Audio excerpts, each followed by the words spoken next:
আমার চোখে মনে হচ্ছে আজকে ছাতার কোনাটাই ঢুকিয়ে দেবে ও, এমন ফোন ঘাটছে, চিৎকার করে। যেহেতু ডোডোবাবু নেই, ওয়েলকাম করার লোকও নেই। চিংড়ি ভাপা কেমন হয়েছে?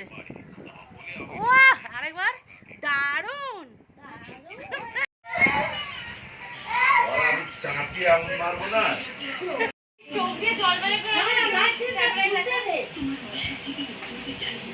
এইটা হচ্ছে নতুন।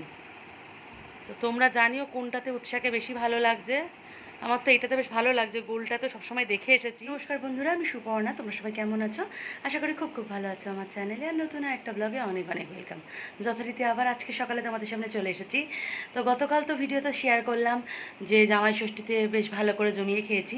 এখন তো প্রায় ডায়েট রুটিনের মধ্যেই আমার জীবনযাপন চলছে, ওটস খেয়েই চলছে জীবনযাপন। তো কালকের ভাত মিষ্টি থেকে শুরু করে মানে চা, মিষ্টি, চা ঠা সব খেয়েছি, যেটা একদমই আমার সব বারণ। তো রবিবারটা আমি এমনি চিট ডে হিসাবেই পালন করি। গৌতম থাকে, একটু ভাত খাই, একটু মাছ দিয়ে ভাত খাওয়া, যে বাঙালিয়ানা খাবার দাবারগুলো একটু বাটাবুটি বানিয়ে খাওয়া, এগুলো করে থাকি। তো কালকের একটু এক্সট্রিম লেভেলে খাওয়া দাওয়া হয়ে গেছে। তো ভেবেছিলাম আজকে আর মায়ের বাড়ি যাবো না, সকাল থেকে এমনিও শরীরটা ভালো নেই, যেহেতু রিচ খেয়ে নিয়েছি, একে গরম পড়েছে, আর এছাড়া তো আমার নানা রকম প্রবলেম আছেই। কিন্তু সকাল থেকে মাও ফোন করছে, আয় আয়, কাল করেও বলে দিয়েছিল যথারীতি, আজ করে সকাল থেকে ফোন করছে। তো এখন অগত্যা রেডি হয়ে ঘড়িতে বাজে 11:30, মায়ের বাড়ি যাচ্ছি আমি আর উৎসা। আর কালকে ওভারনাইটস ওটস ভিজিয়ে রেখেছিলাম আমার জন্যে চিয়া সিডস দিয়ে, আর সেটা নিয়েই যাবো। আজকের আর ব্রেকফাস্টটা পরোটা টরোটা খাবো না, কারণ দুপুরে তো লাঞ্চে ভাত থাকবে, যেহেতু মায়ের বাড়িতে খাবো যেহেতু। তো একটু সকালটা ওটস দিয়ে স্টার্ট করবো, ওটসটা বয়ে বয়ে নিয়ে যাবো। আর দেখা যাক ভুটু ভাই আজকের কী করে। ভুটু ভাই তো মেয়ে বলে, আমি ভুটু বাবু বলি। তো ভুটু বাবু আজকের কী কাণ্ড কারখানা করে সেটাও শেয়ার করবো, চলো দেখতে থাকো। এই ওটস ভিজিয়ে রেখেছিলাম, এটা নিয়ে নিচ্ছি। গুড়ি গুড়ি বৃষ্টি হচ্ছে, তারপর সাংঘাতিক একটা রোদ। আমার চোখে মনে হচ্ছে আজকে ছাতার কোনাটাই ঢুকিয়ে দেবে ও, এমন ফোন ঘাটছে। তারপর তো সাংঘাতিক গা জ্বালানি একটা রোদ। প্রত্যেকবারই গেটের মুখ থেকেই আওয়াজ পেয়ে ডোডোবাবু চিৎকার করে। যেহেতু ডোডোবাবু নেই, ওয়েলকাম করার লোকও নেই। আমার আর মেয়ের ব্রেকফাস্টটা বানিয়ে নিয়েছি। আমকলা তো ছিলই, ওটসটা নিয়ে এসেছিলাম বাড়ি থেকে।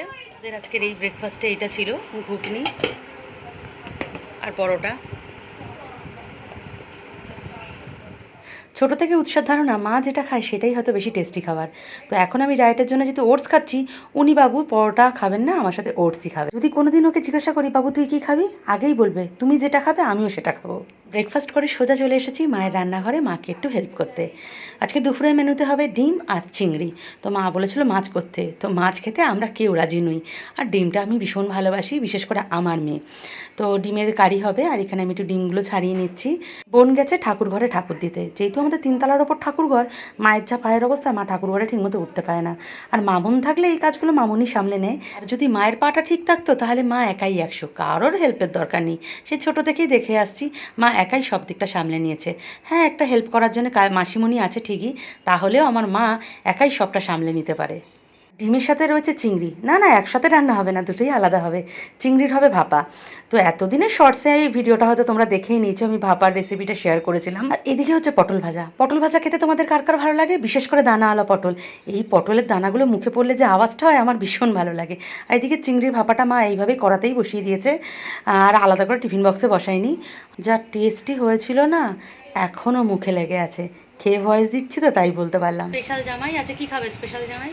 আচ্ছা মেনুতে কি, মেনুতে কি একবার জোরে বলো। চিংড়ি বাবা আর মাছ, চিংড়ি বাবা আর ডাল আর ডিম। ডিম ডিম? হ্যাঁ, জানতাম না তো। তোমাকে বলা হয়নি স্পেশাল জামাই? স্পেশাল জামাই মেনু জানো না? সবাই নকল জামাই। ও আচ্ছা, সবাই নকল জামাই আর তুই আসল? হ্যাঁ, ছোট জামাই, ছোট জামাই।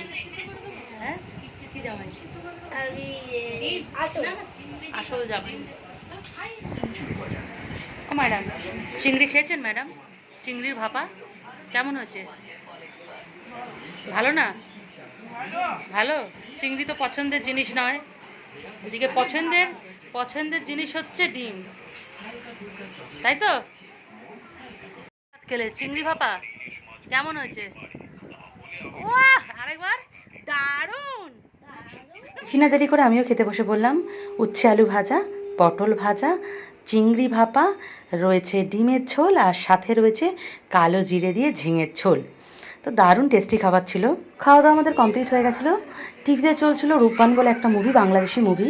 পুরনো মুভি হলে একটু বাবা দেখতে ভালোবাসে, বাবা কিংবা মা। বাবা দেখছিল আর ভুটু সেটা অভিনয় করে করে দেখাচ্ছিল। তো বাবা ভীষণ বিরক্ত হচ্ছিল, ভুটুকে যা বকছিল, একবার বকা খাচ্ছিল, ও দুষ্টুমি করা বন্ধ করে দিচ্ছিল, আবার শুরু করছিল। আর এইদিকে মা আমাদের দুই বোনকে এই ফল ওই ফল ছাড়িয়ে দিচ্ছে। আমরা বসে বসে ফল খাচ্ছিলাম আর ভুটুর ওই দুষ্টুমি দেখছিলাম। সে বাবা ভুটুর সাথে না পেরে মুভি দেখা ছেড়ে দিয়ে ঘুমিয়ে পড়ল।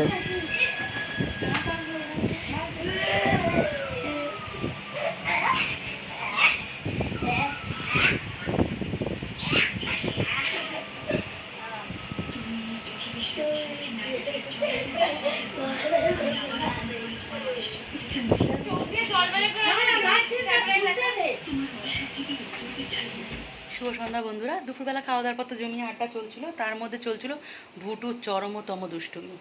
তো সেই দুষ্টুমি এত চরম লেভেলে চলে গেছিলো যে বোনের কাছে ভীষণ মার খেয়েছে। তার সাথে বোন তো ওকে ঘুম পাড়িয়ে দিয়েছে, আর ওর ঘুমানোর পর ঘর পুরো ঠান্ডা। আমিও যথারীতি ঘুমিয়ে পড়েছিলাম। এখন সন্ধ্যার সময় আবার এ বাড়িতে এসেছি, একটু রেডি হয়ে নিয়েছি। আমি, গৌতম, বোন আর পলাশ একটু বেরোবো, দরকার আছে। উৎসা গেছে টিউশন ক্লাসে, যাই দরকারটা সেরে আবার তোমাদের সামনে আসছি। তো আমরা বেরিয়ে পড়েছি। আর কলকাতায় তো যত্রতত্র এখন হাই রাইজ বিল্ডিং গজিয়ে উঠেছে। আর তার মধ্যে এই সায়েন্স সিটির কাছে যে বিল্ডিংটা রয়েছে অ্যাটমসফিয়ার, সেটা তো ভীষণ ফেমাস হয়ে গেছে, যেহেতু একটা ঝুলন্ত সুইমিং পুল আছে। আমারও ভীষণ ভালো লাগে, তাই তোমাদের সাথে একটু শেয়ার করলাম। অনেক রাত হয়ে গেছে, একদম দেরি হয়েছে ফিরতে, এখন এসে খেতে বসে পড়েছি। আর আজকের অনেক কিছু মেনু, এখন ঘড়িতে প্রায় 12টা বাজতে যায়। চিকেন আছে, ফ্রাই রয়েছে, বোন ফিশ ফ্রাই নিয়ে এসেছিলো, সেগুলো ফ্রাইগুলো ভাজা হয়েছে, ঢ্যাঁড়স, আর সকালে আবার চিংড়ি ভাপা। এই দুদিন বাপের বাড়িতে কোনো বাধা নিষেধ না মেনে জমিয়ে খেয়ে নিচ্ছি। আবার বাড়িতে ফিরে সোজা ডায়েটে ঢুকতে হবে। খেয়ে দে সোজা বাড়ি, কারণ এতটা রাত হয়ে গেছিলো যে আর আড্ডা মারার সময় ছিল না। আর আড্ডা মারার টাইমে আমরা তো বেরিয়েছিলাম, পুরো সন্ধ্যাটা বাইরেই কেটে গেছে, অনেকটাই টাইম লেগেছে। অতটা টাইম লাগবে আমরা মানে বুঝতেই পারিনি। বাড়ি ফিরতে ফিরতে প্রায় 11:30 12টা। তো সে যাই হোক, আমি আগের ভিডিওতে বলেছিলাম যে উৎসা লেন্স কার্ট থেকে চশমা মানে চশমা নিচ্ছে। তো উৎসার চশমা এসে গেছে, বলেছিলাম নিউ লুক দেখাবো। তো উৎসা নিউ লুকে কেমন লাগে তোমাদের সাথে শেয়ার করব। এইটা তো আমার পুরনো চশমা রয়েছে চোখে, নতুন চশমাটা দেখা ভালোই। এই এটা সোয়াইপ না, ওর চশমার এটা সোয়াইপ। আমি এটা বলছি কি জিনিসটা, এটা আগে দেখা ভাই।